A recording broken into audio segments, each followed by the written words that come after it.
নগদ 1,00,000 টাকা বুঝিয়া পাইয়া মোহাম্মদ আসিফ আহমেদ জার্জিস বলেন এর নিকটে তালাকে বাইন বা খোলা তালাকের আবেদন করিলাম।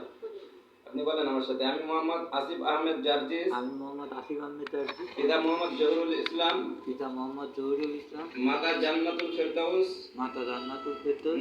নার্গিস সিরাজকাঠি তালতলাহাট অভয়নগর যশোর।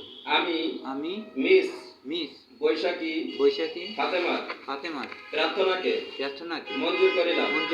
অর্থাৎ তালাকে বাইন বা খোলা তালাক দিয়া দিলাম। আজ থেকে আমাদের মধ্যে আর স্বামী স্ত্রীর বন্ধন রহিল না। ঠিক আছে।